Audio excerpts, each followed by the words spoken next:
Hi, I'm Nicole Glenn, the co-host of LLC podcast, and it's an honor to introduce listeners to inspiring women who make a difference in logistics and supply chain. With this LLC podcast, you'll hear inspirational stories, both professional and personal challenges our guests overcame, how their backgrounds help shape who they are today, and how they empower others, give back to their communities, and often the world. Today's a little different. I have joining me Nathalie Mathis, Kristy Knichel, and Charlie Saffro. And we are diving into the topic of recharging, avoiding burnout, and just mental wellness. So, ladies, thank you so much for joining me today. Happy to be here. So, before we started the show, to be honest to our listeners, we just started going on all these different tangents in regards to recharging, what it is that we do. And I think all of us agreed that we somewhat need to follow our own advice on what we were talking about. So, Nathalie, you brought up some really good insights on the idea of what you do to get recharged and share some of that stuff with us. Yeah, absolutely. Yeah, I loved, the beginning of our conversation, just kind of bouncing ideas off of one another. And I think what one consensus that we're all transparent about is recharging is on a continuum. I don't think that there's like one solution to feel recharged or one snapshot tip that you can take and then you're going to wake up and you're ready to go. I think it's something that you constantly have to practice. And there's going to be times that it's going to be better or easier than others. One thing that I would say I've learned in my career from the early stages and then to now is in the beginning, I used to have a lot of guilt over taking time off, or if I was going to take a vacation, it would be okay, timing it out. I can take the Friday off, and then maybe I don't need to take a full Monday. I'll just take a half day and I could be online by 1. Like everybody's been there before, really trying to be as efficient as they can with their time. And I think what I've found now is I give myself grace and I pad extra time, understanding that if I'm going to take time off, I want to be intentional about it. And the only way that I'm going to produce once I'm back is if that vacation, that time off was what it was, served its purpose. If I'm taking time off and I'm feeling anxious about it, or I'm not able to be present because I'm constantly still plugged in at work, or still worried about, if I have that support for, my accounts or my clients, then it doesn't really serve its purpose, right? So one big thing that I do now, if it's available to you, is I take an extra day off after coming back from vacation or just taking that time off so I can adjust, I can gather my thoughts, I can unpack, go to the grocery store, the little things that you don't necessarily calculate in. So that way, when I do go back into work, my head is clear. I can start that day off on the right foot. I thought about the 9 p.m. Have you guys ever done that? Like you get a vacation and then you like the 9 p.m. or 7 p.m. flight home, and then you have to work the next day. Don't ever do that. Well, I do what Nathalie does. I take off the next day or maybe 2 because it's like so much stuff you have to just prepare to even come back, just getting home. Yeah. I think it's a reflection of the American society, and it's exciting in a way to be part of this revolution that's starting to happen, but it's frustrating that we're not there as a country yet. And I think we've all seen that meme that someone's out of office message. And in Europe, I'm out of office on holiday for 8 weeks. I'll get back to you when I return. And in the United States, I'm at a dentist. I'll be back in 20 minutes and let you know the minute I sit down. And that's how we're programmed to work. And it's going to take years and years, and it's going to take a lot of like-minded leaders like us to make the change. So I think that's where it's exciting that we're inching in the right direction. And the pandemic sparked this whole topic and brought it to the forefront, but it's not going to happen overnight. And we put a lot of, policies and practices in place at our company to avoid burnout, but yet we can't slow down unless our clients slow down. And until they slow down, our policies, they mean something, but they're not taken full advantage of. And I know I don't take advantage of all of them. So it's going to be a process. And don't you ever have that feeling too, when things do slow down, that and I'm saying this more from the leadership management side of things, you almost want to take advantage of the slowdown to be doing kind of that networking again. So you always carry this like, well, there's a white light. It will slow down, especially for logistics, because we have, peak season. But then afterwards, and you see things kind of drop down, this like paranoia kicks in where you're like, I feel behind, but it's still capturing those moments when it does slow down to take advantage of it and not carry that, like, I don't know what the word is, always trying to chase the American dream. I mean, that's what you were saying in just about society in general. Well, and to go to what you're saying too, like I tell people now, I feel like my tagline's like, oh yeah, being a CEO, my glamorous life, because I feel like I'm not getting a break. And when you do get a break, sometimes, you're so tired. Like I feel like I don't even want to work on the things I could or enjoy things that I could. Like my husband's like, oh, you want to go on the bike? And I'm kind of like, no, I'm exhausted. I'm like mentally not there. So when I do have those moments, but then on the other side of it too, because of what we do in shipping freight, one of the challenges I feel like we have is if we do slow down, that's going to be a problem for my company. So then I got to work even harder so we stay busy.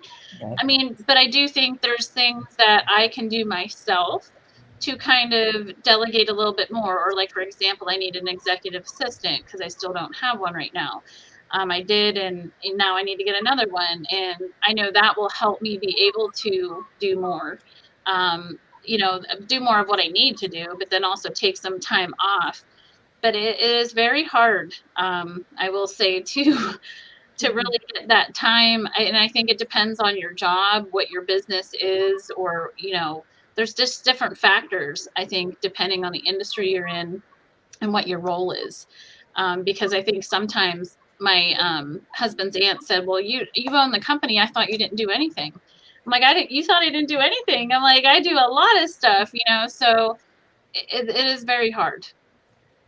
Yeah, I think one thing that from an employee perspective is really something that I seek out. I know other colleagues of mine seek out is hearing the testimonies from leadership about their experience. That transparency is really important because odds are if you're feeling it, your team is feeling it, those under you are feeling it. And the only way to work through it is having that transparency. I think that one thing that's come out of the past few years with COVID is there has been a lot of transparency from leadership, and there has been more of an open dialogue around mental health that I think has been very positive for the most part. And it's opened up this opportunity for employees to feel safe setting boundaries, recharging. And, it is something that's consistent, taking a lunch, something as simple as taking a lunch break and actually being intentional about it and feeling open to talk about it. Like, yeah, the last hour I went and I cooked a meal and I was at lunch, and being able to talk to your manager and say that and not have to hide it or feel weird about it. Because there was a time I think that a lot of people would think that they needed to do that in secret or expedite their snack time or bathroom breaks or always be available. So I think just having an open dialogue from the top down is really what's going to resonate with people and help them feel like they can trust to communicate if they're feeling burnt out, if they need to recharge, if they need some time off.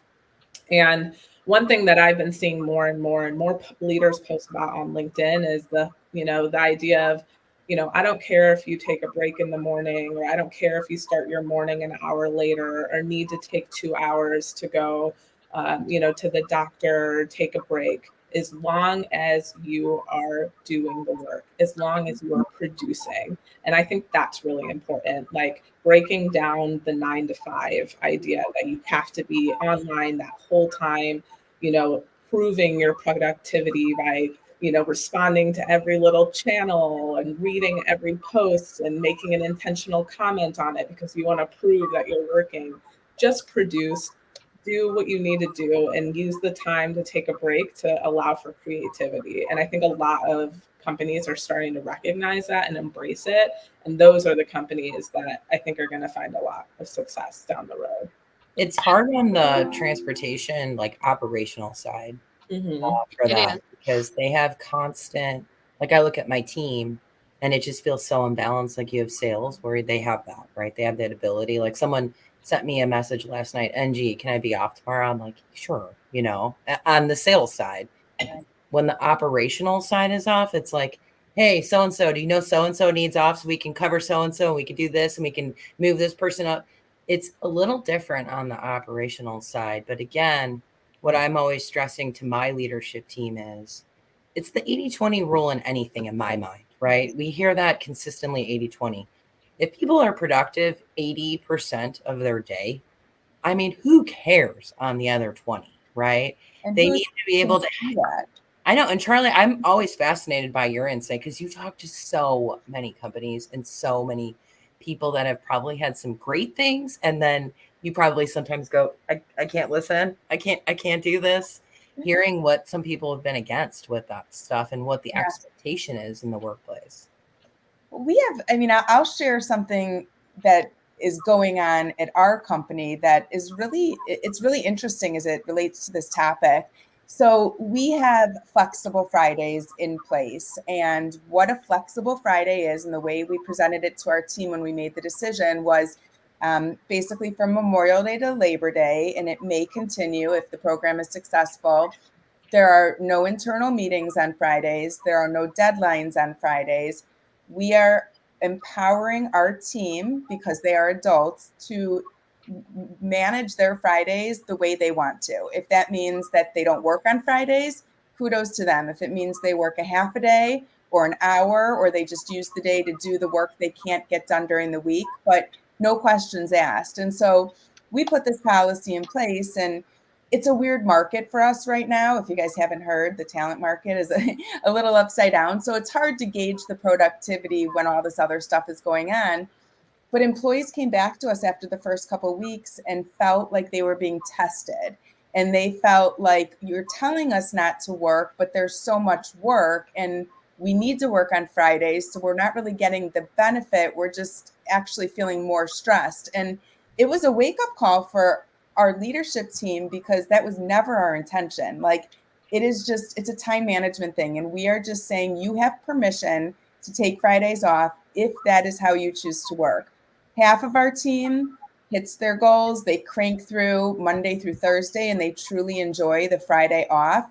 But then the other half of our team they need to spread it out. They need to be working on Fridays. But I just found it really interesting that they misinterpreted it. It really was something we were doing to prevent burnout, to manage stress, to, contribute to their mental wellness. But they thought, we were tricking them or we were testing them. And now I feel like we're in a better place, but it's really so individualistic. Like, we all are dealing with different things at different times behind the scenes. And that, I think, is what really affects how we show up at work.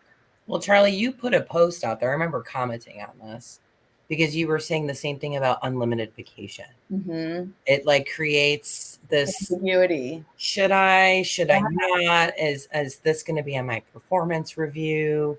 And it just made it almost worse for people to have too much autonomy in that decision making. Yeah, because PTO days are so across the board now. I mean, with experience behind you, if you take a new job, you could get 2 weeks if that's the company policy, or you might get 5 weeks if you're at a certain level. And when companies offer unlimited PTO, I personally think it is a bit of a trick, because one, it's ambiguous. Like, should I take 2 weeks or should I take 5? And what's normal? And am I going to be, respected or ridiculed for this? The other trick of it is, if you aren't being monitored by your days and you leave the company, you're not being reimbursed for days you didn't take because you had, an open playing field. So I personally think that, when there's ambiguity, that makes people anxious. And when people are anxious, they're scared and they're, carrying around this, potential guilt. So not saying you have to do it one way or another, but I think it's over glamorized. Like, oh, we have unlimited PTO. it's not as great as it sounds. People want guidelines. They need direction. They need to know what the limits are. And sometimes if it's unlimited, they don't take any PTO, which is the other end of the spectrum, which can be really negative. Well, can I just say, because you're speaking about PTO, one of the things we did was we noticed a lot of people weren't taking time off, and this was years ago, and we would buy back days because people wanted the money. But then it was like, well, I want you guys to take off. I want everyone to have that time. But then, like you said, people feel like, well, I can't get the job done. There's more pressure. And then, you have, you look at the numbers of, we don't need extra people. I always felt like, let's have a little bit extra staff if needed, so people feel like they can actually take off time. And it's not so stressful, especially in the summer times. And that can be challenging too. But I have made it clear to my leadership team, specifically more than ever this year, like, if that's what we need to do, that's what we need to do, because people aren't taking off their time because of how much work they have to come back to.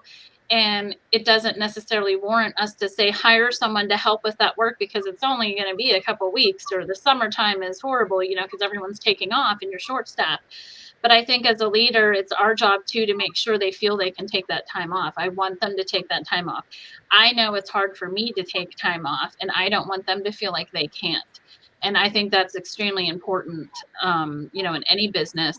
And to kind of touch on, Nicole, what you mentioned too, going back to the whole work from home and being in operations, we have admin staff here they work, from home, maybe an extra day than some of the other people. And Thursday and Fridays are flex days for us. You can work in the office or outside of the office.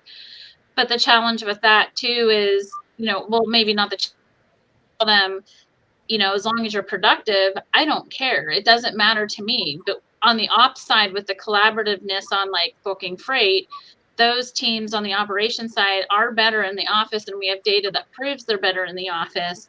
So we do tell them we watch that closely, because we don't want to lose that, because if we do lose that, then we won't have, a solid business at the end of the day. But then you also have, well, admin gets to work from home, 3 days a week. It's always going to be a challenge. But I think as leaders going through this, trying to do the best we can and listen and be transparent, like Nathalie mentioned. So let me ask you, no, go ahead, Charlie. Let me ask you ladies a question. When you are on vacation, like you truly are out of the office and traveling somewhere or have other plans, do you check your email and do you respond to emails? Depends. So it depends on what's going on. Like normally I try not to, I try to sign out of Slack, do all the things. I respect my people when they're on vacation. So I tell them too, like, the building better be on fire type thing. But when I have a customer send something, like I'm in a mentorship program right now for one of my potential larger clients. That was on a Thursday, and it's like, I have to go to that. And so I do that. But then once I book that one thing, yes, I allow other things to creep in, because now I haven't turned it off completely. So it depends. I would love to, but I just feel like I can't sometimes pull that off completely. And I'll say, a long time ago, one vacation, I shut my phone off, and I did not. And I was not stressed out by the second day. The first day I was stressed out. Second day I was not. But I will say that's the only time that I have. I am constantly looking, and it is something that I have to work on. I have people that deal with everything, but I feel like sometimes there are things that come to me. A potential customer, it's very rare, but I think it's just a habit. And honestly, I don't even really schedule vacation anymore at this point, because I travel so much. I end up turning my business trips into a vacation and have my family fly out with me. And that's how I'm getting vacation done. So I have a lot of work to do. I am the same way. I've got a lot of fall travel coming up, and I just made a decision to, I have to be somewhere at 10 a.m. So I'll fly the night before. And in my mind, I'm like, ooh, I get a night in a hotel with room service the night before. Like, that is my reset, which is so pathetic that it has to be, part of a business trip. But I'm looking forward to that one night in a hotel by myself. Yeah. That's how it is. Make the most of it. Yeah, I think, from my perspective, I think early on in my career, I've worked at companies that I was taking a time off, but really always had my phone on hand, was ready to respond to an email. I think just the guilt of wanting to produce and wanting to, especially if there was visibility and it's something that I'm supporting and I'm the go-to person, not wanting to let the ball drop. I think what I've learned as I've grown in my career is a lot of it is can be resolved in SOPs and processes that before I, maybe owned internally as, I need to be available all the time. And now it's more of, okay, what are companies doing to set their employees up for success? Do we do cross training? Do we have a support team? Is there an after hours distribution email available? If I'm on vacation, can I put one or two contacts on that response that I can trust will, to the best of their abilities, support my customers?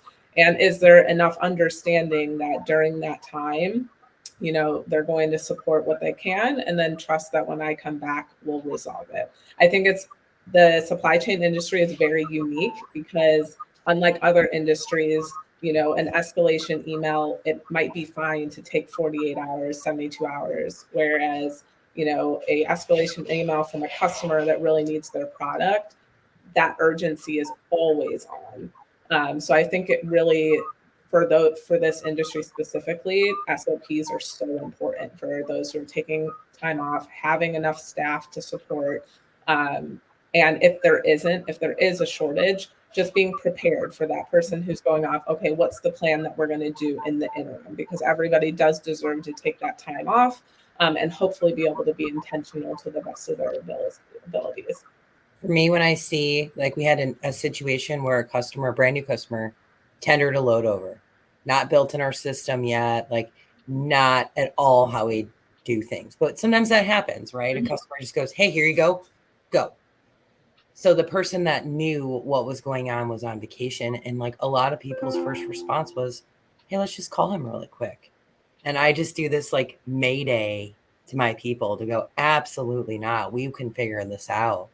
And I've had it a couple of times here where I'll just hear someone go, well, I'll call so. And I just flag it down immediately as soon as I see or hear that, because nothing is more disruptive to a person that's like out. And then all of a sudden they are like, oh God, they really need me. And I have to hold on, turn the music down, whatever it is, to go back into that work mindset. And so I think as leaders, we do have to have that threshold of watching out for that stuff and then trying to correct it, because people will abuse that, and it's terrible. And I get kind of mean with it too. I'm like, do I ever call you? Like, I'll like, it's like I get feisty over it. Does anyone ever text you? And they're like, no. And I'm like, right. Don't do that to someone else. Well, Nicole, let me just say, on Saturday, I got a message from my brother about a customer looking for after hours and was not getting a response. And I legit called one of the highway people, and he was on vacation. I didn't know he was on vacation. His kid answered the phone. I'm like, oh my God, I'm so sorry that I called. I even said, don't even put him on the phone. Like, literally was like backtracking because I had no clue, just because we have a lot of people here and I'm not always aware of, who's off and whatnot. But yeah, I totally get you. Like, you have to let people decompress from work. You just have to. Yeah, and I think you have to be mindful of the other side of it. And Nathalie, I like how you've said a couple of times, like, you can reflect back to who you were early in your career and how you felt when somebody at your level, maybe approached you. And I think that's the key to it. One of the more effective policies we've put in place is no emails after 6 p.m. internally. Mm-hmm. And it's a catch-22 because we put it in place with that idea of, if I'm working, I don't expect someone to get back to me, but I'm not always mindful of how they're going to receive an email from their boss at 7 p.m. I may say to them, no rush, we can chat tomorrow, but they're probably their heart's going to skip a beat, and oh my God, and then they're not going to fall asleep because they're thinking of this and, anticipating what the conversation is. And so by not emailing after, a cutoff time, what my team has learned is that I'm still going to work at night just because that's when I can. but I'll schedule send emails. And then, at 8 a.m., they'll all get my emails from the night before, but they prefer it that way. They prefer it when they're in work mode, they're ready to receive versus me, kind of creeping into their inbox when they least expect it. So I think that was a policy. Again, there's some, people were like, so I'm not allowed to work after 6. No, you can work. Just be mindful of how someone else might receive a message from you if it's after hours. And it's been really effective overall. I wish the world would adopt it. That would be really amazing. I like that, because actually a lot of the leaders here, unfortunately, are getting on at 9 o'clock at night till midnight till 1 a.m, and we're sending emails. Yes. And I'm like, if someone responds, I'm like, you don't have to respond. I'm just sending it because I need it off my plate of 2 pages of stuff I'm trying to go through, And then they respond, and then that keeps you up another hour because then you have to respond, and it just you should set a timer on your emails.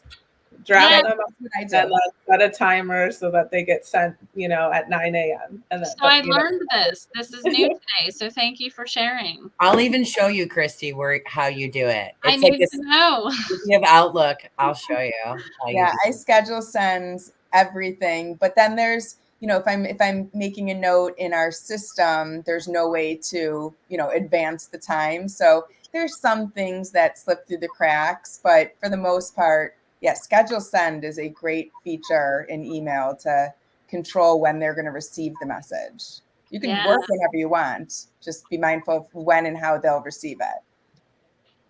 So Nathalie, I have a question for you too, because you alluded to your younger self now, right? So if you're talking to these individuals that are just starting up in their careers or they're on the job hunt, like what things do you look for now when you're doing like an interview process that these people, when they're starting, should be mindful for? Because even my daughter, she's 16, she works at Wendy's. It's not a big deal, right? But I feel like I'm always coaching her on how to approach certain situations or how she's going to be on vacation and the different things. So if you had to go to your younger self or the younger people listening, how would you tell them to either present this idea of being mindful of their vacation and their wellness in a company, and what types of questions should they ask a potential employer in your mind? Yeah, man, it's like a letter to my younger self. I would say, being early in your career, it's interesting because that's where all your ambition is. You're ready to hit the ground running. You're ready to prove yourself.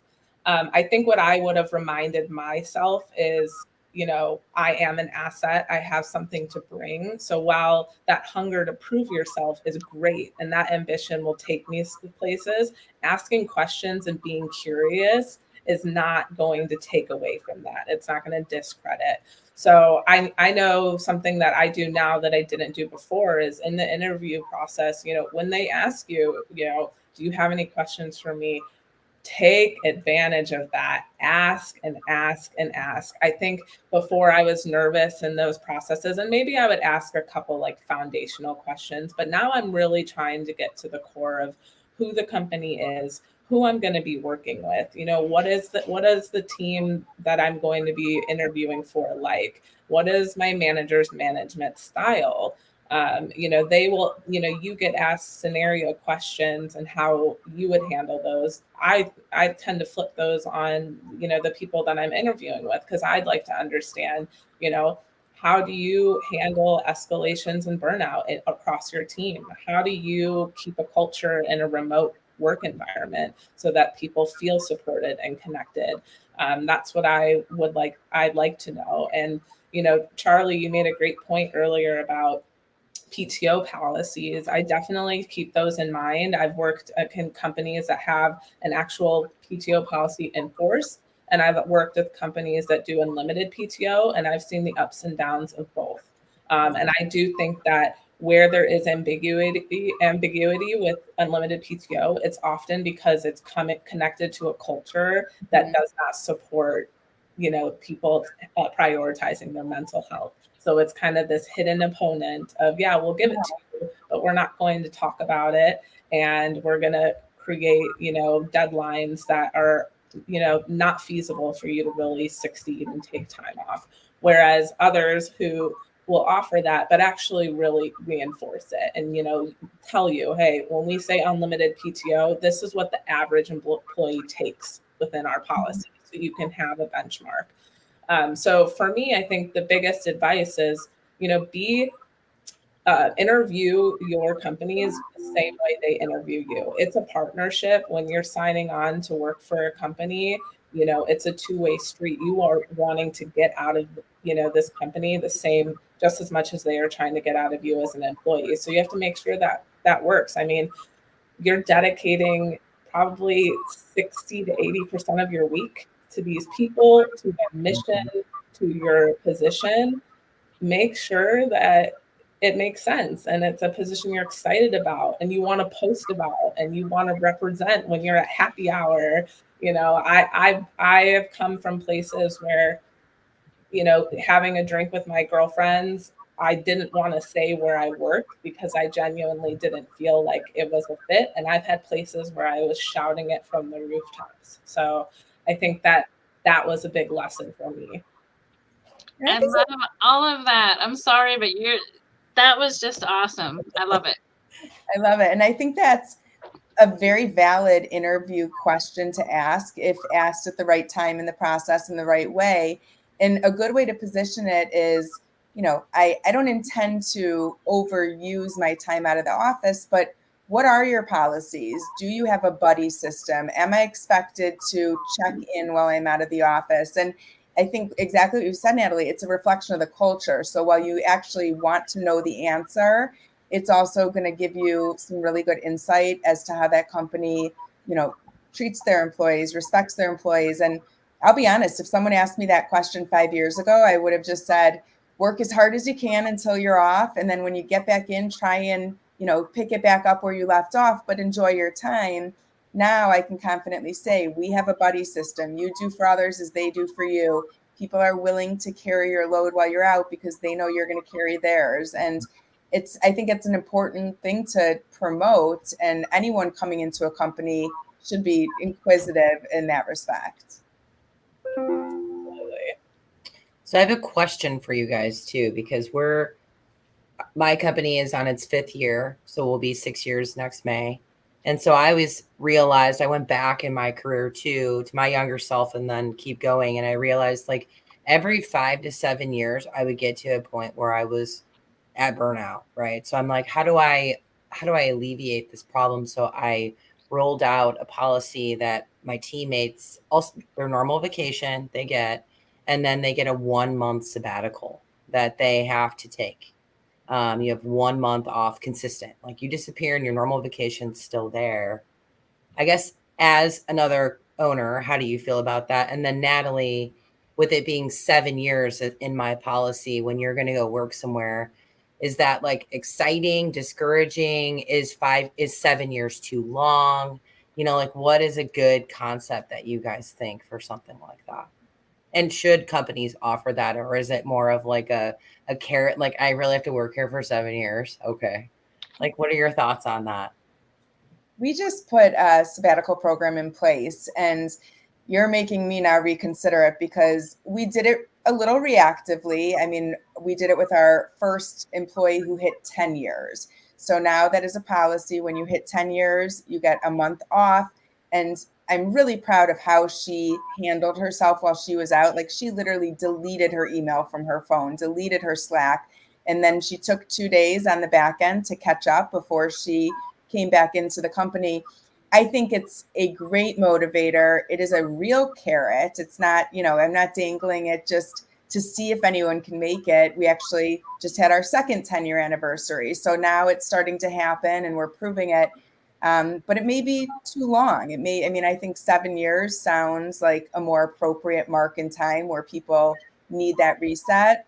When she got back from her sabbatical, we had a conversation and I said like, gosh, that sounds so amazing what you did. And she's like, well, when is yours? Because you need to do this too. And then and then that got me thinking like, yeah, should I, can I? So you should. That's why one of the reasons why I'm like, I'm going to do this too, and then give that to everybody else. It will like force me. So you should, Charlie. I should. I Yeah. know. I'll keep you all posted. Okay. Natalie, what are your thoughts on that?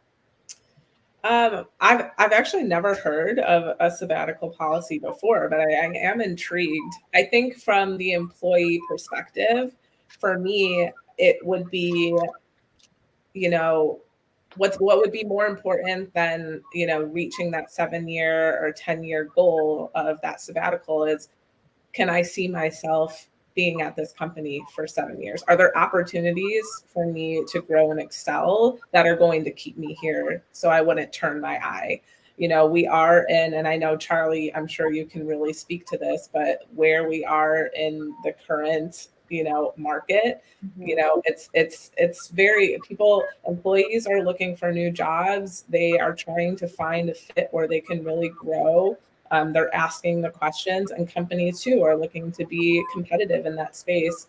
And so I think that I really like that. I think it's a creative policy. I think though the work behind it is making sure that, you know, it's a company that builds the foundation for somebody to excel for 7 years, for 10 years, so they can reach that goal. Really good point. Yeah, that does. I actually took a note.